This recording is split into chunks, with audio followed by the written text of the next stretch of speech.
नमस्कार, बिहार तक में आपका स्वागत है और मैं हूं सुजीत।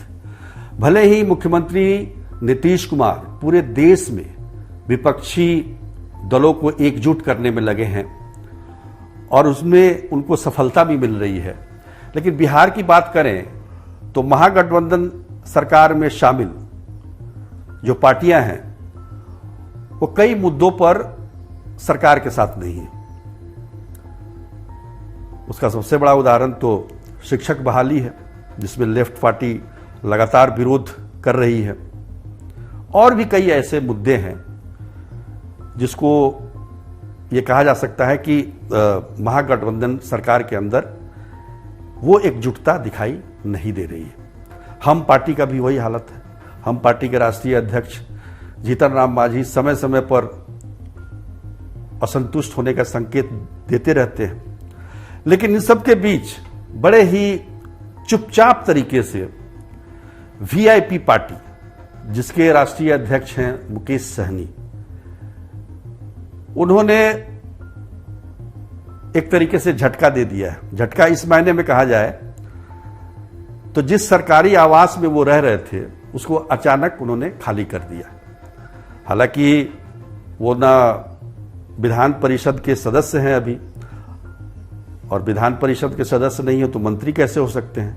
पूर्व मंत्री जरूर थे और उसके हैसियत से 6 स्टैंड रोड में उनका बंगला था, लेकिन उनके इस्तीफे के लगभग साल भर से कुछ ज्यादा हुआ बाद भी वो उसी बंगले में बने हुए थे। हालांकि उस बंगले के बारे में बहुत सारी बातें हैं, अपशगुन मानते हैं लोग, और इसके कई उदाहरण भी हैं। अवधेश कुशवाहा से लेकर मंजू वर्मा से लेकर आलोक मेहता, किसी ने भी कार्यकाल अपना पूरा नहीं किया। यहां तक कि मुकेश सहनी ने भी अपना कार्यकाल पूरा नहीं किया। तो ये उस बंगले के बारे में इस तरह की बातें चलती हैं।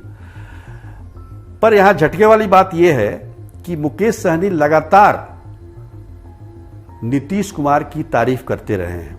मुख्यमंत्री के तौर पर हो, एक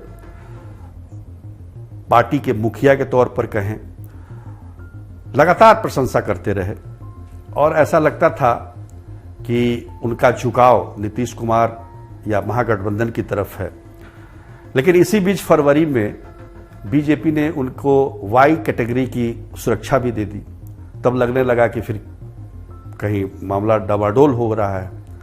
हालांकि अभी भी वो पत्ते नहीं खोलते हैं। उनका कहना है कि समय आने पर बताएंगे वो किसके साथ जाएंगे, लेकिन जब तक सरकारी बंगले में थे तब तक ये लग रहा था कि वो महागठबंधन की तरफ जा सकते हैं, और महागठबंधन की तरफ से भी एक तरीके से उनको खुला ऑफर भी था।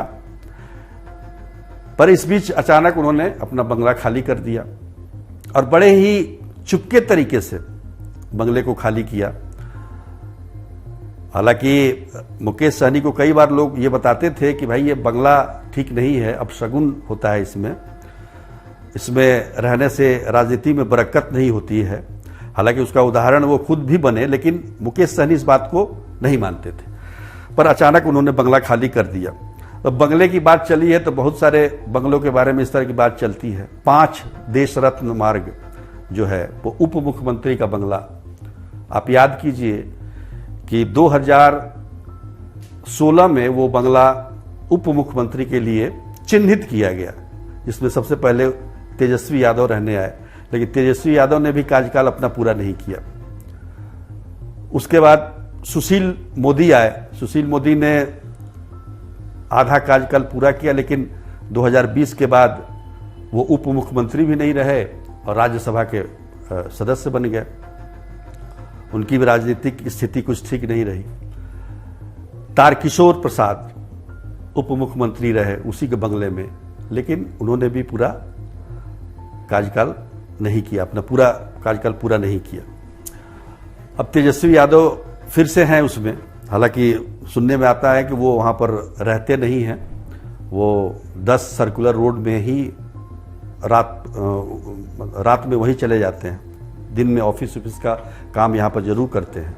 हालांकि उस बंगले में, जो उप मुख्यमंत्री का बंगला है, उसमें सुशील मोदी भी नहीं रहा करते थे रात में, तारकिशोर प्रसाद जरूर रहते थे। तो खैर, ये तो बंगले की बात हो गई। और लेकिन बात हो रही थी कि किस प्रकार बिहार के अंदर जो महागठबंधन है उसमें पार्टियों के अंदर मतभेद है, और उस मतभेद को भी सुलझाना बहुत जरूरी है, खासतौर पर मुख्यमंत्री नीतीश कुमार के लिए। भले ही वो देश भर में विपक्षी दलों को एकजुट कर रहे हैं, उनमें उनको सफलता भी मिल रही है, लेकिन बिहार पर भी ध्यान देने की जरूरत है, क्योंकि चुनाव यहां भी होना है। आज के लिए बस इतना ही। तब तक के लिए नमस्कार।